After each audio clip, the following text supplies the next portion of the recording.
Well, if it's every other Thursday, then I think we must be here. Right? I think we are.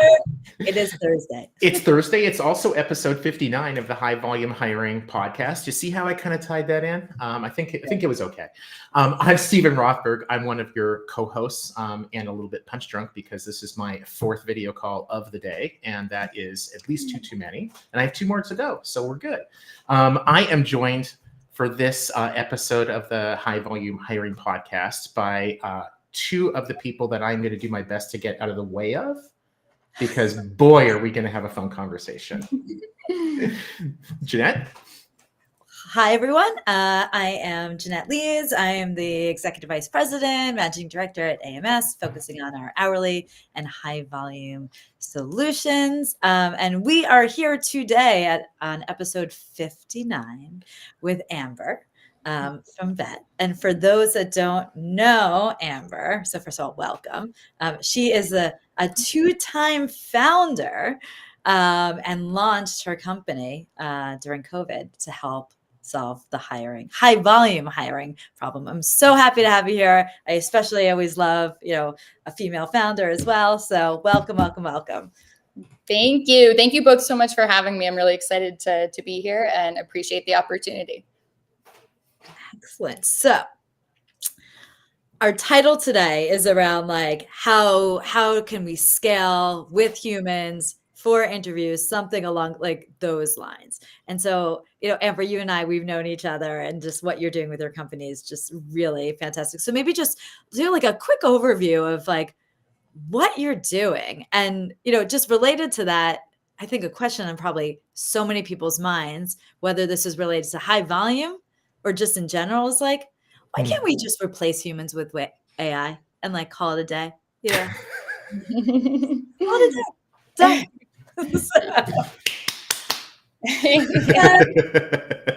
We can all just go to the beach and hang out. Yeah. Thank you so much for the intro. And so basically I started Vette right as COVID was happening. And it initially was, it was intended to be kind of like a place where companies it was almost like an Uber for phone interviews. I saw at the time that a bunch of my friends were applying to jobs and they would never hear back from the company. And then I had a friend or friends who owned businesses, and they were like, I can't hire people fast enough. And I was like, I really feel like there's a disconnect between the two.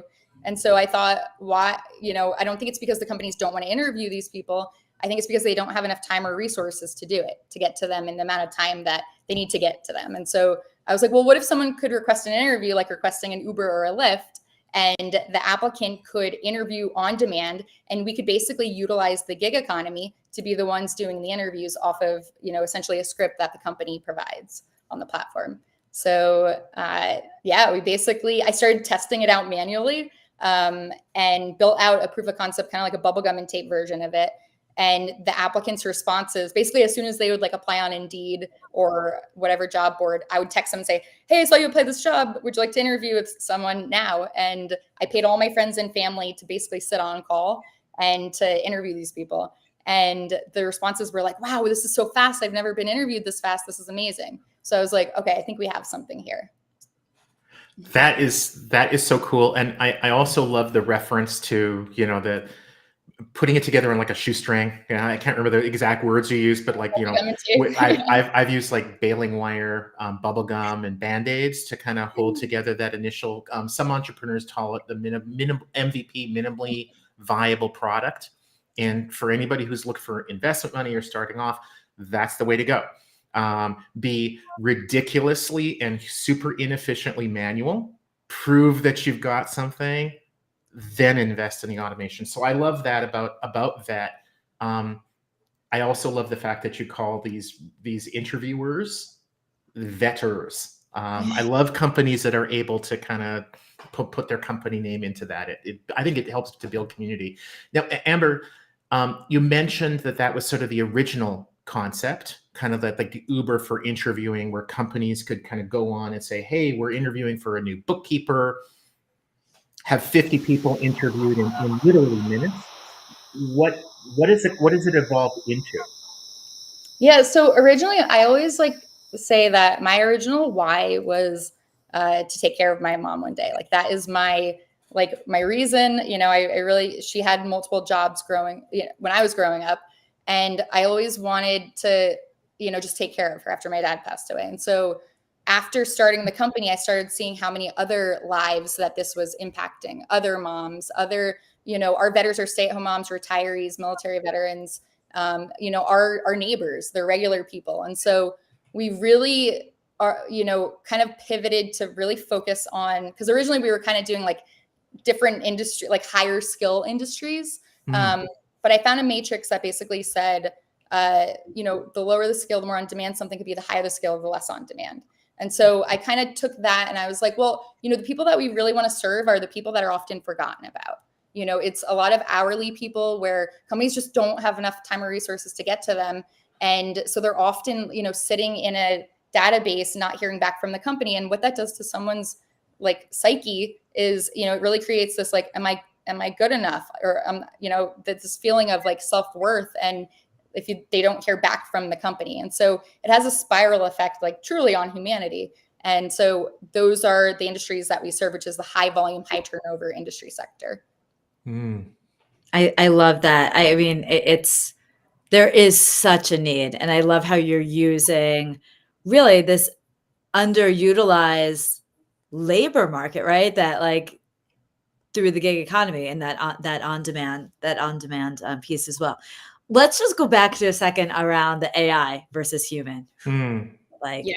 So, there's obviously lots of people out there that are like, okay, well, you don't even need the people, right, to do the interviews. Obviously, I know you have a point of view. I have a point of view. We all have points of view. Like, but again, back to that question, like, okay, why can't we just replace humans with the AI and just be done and dusted? Like, talk a little bit about that, because I know you have a good. Yeah, definitely. So when we were first raising funding, I remember very vividly that we were in the process, we were with an investor and we thought they were going to end up investing. And right as ChatGPT came out, they were like, well, AI can sound like a human now, so we're not going to need humans, so we're going to pull out.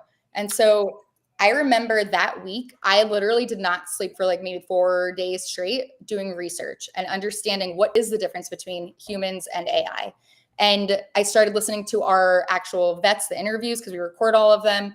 And I started realizing the just this like almost like magic that would happen in these calls. And it comes down to relatability. It comes down to a lived experience that a human has lived, whereas AI hasn't lived it. Like, for example, if someone's like, oh, I grew up in Bridgewater, New Jersey, and, the applicant says, oh, I went there with my grandpa growing up.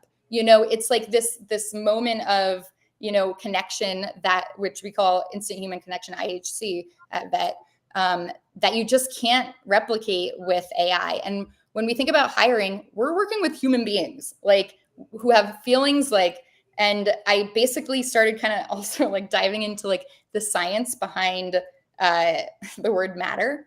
And basically we solve matter in science, since we know the formula for that. So we could solve that in human psychology too, because we have the formula here. And so it started basically going into like width, depth, and it's like how deep you go with someone, how long you spend, on the time that you're spending with them. And it was really important to know that, like, the word matter, I'm like a weirdo when it comes to words. Like, I love the dictionary. I used to read the dictionary for fun. And not to sleep. Yeah, exactly. I love reading the dictionary. I know it's weird, but like really understanding words. Like, I feel like, when we say to someone, you matter, or we show someone that they matter, that has a profound impact, on the outcome and behavior. So walk us through the workflow, right? Yeah. Your client, the employer, sounds like the pivot doesn't sound like it was like really a product pivot. It was more about the customer base. Like, what's our ideal customer? Yeah. Totally makes sense to me. So you've got company doing, warehouse, hospitality, call center, whatever. They come to you and they say, hey, Vette, we've got these 78 recs out there. We're getting 600 applications a day. Your team says, this is what you should do. Like, walk us through the workflow that your team would recommend. Yeah, absolutely. So basically, we don't change the applicant experience from what they're currently used to for the most part, from the top of the funnel. So it really emulates kind of what is already happening. But what we do is, as soon as an applicant applies to the job, our API scrapes the applicant's name, phone number, job they applied to, sends them a text that says, hey, saw you applied to this job. We have someone who can interview you. Would you like to talk to someone now?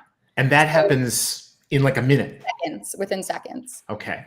And so the applicant, could respond yes or no, but I could do it later. We say, great, whenever you're ready to interview, here's the link. So we've completely eliminated the need for scheduling at all. And so we also really cater to the demographic that, persona and profile that we're going for. So a lot of people don't have smartphones. And so we didn't make it so they have to download an app or anything like that. They click a link and then it looks like kind of like an Uber-like page where they have a little bit of information about the job, and then they hit interview now, and it searches who's online, matches them up with them, and then that initiates a call to the applicant. So companies can also put knockout questions in that interview now page to narrow down who is most qualified to talk. And if the candidate is like me, and I think a lot of people, if they get a call from a number that they're not expecting, I hit the right button on my iPhone and I send them the voicemail. And if they don't leave me a voicemail, it can't be that important. What happens with that? Yeah, absolutely. So I actually came from the staffing world. That was like my first job. And I remember like my job was to smile and dial applicants, and no one would ever pick up because they didn't recognize the number. I called them, a day after they applied, and it didn't work with their schedule. So basically on the platform, the applicant can see who's calling them and a countdown and the phone number that's calling them. So all of the numbers are masked by our technology, but they are initiating their own interview and they're also anticipating it. And we have interviews going off at 1 a.m, 2 a.m. when people are getting off their shift. So 24/7, we have vetters vetting. Cool. Jeannette, I think we have time for one more question. You want to, you look, yeah. I know your face. It's like, I know. I'm like,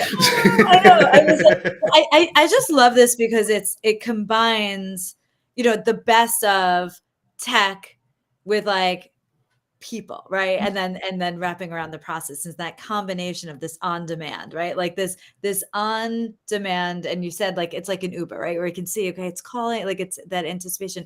From the candidate experience standpoint, I mean, I would imagine that the throughput of like great, it keeps them in, gets them like. Do you have any like case studies that you could share? I know we didn't talk about, but just like some of that outcomes, because I would imagine our listeners. Yeah, definitely.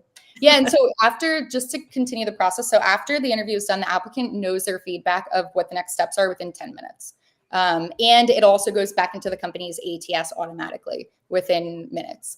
And so after that, we're also sending touch points. We're really big on positive affirmations and rooting the applicant on. Again, these are people who maybe have never been told in their life that they matter. So we're really cheering them on, rooting for them.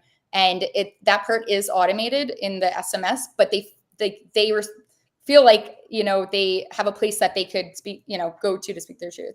But something that's really, really fascinating is that what we started seeing is that companies, employees started signing up to be vetters.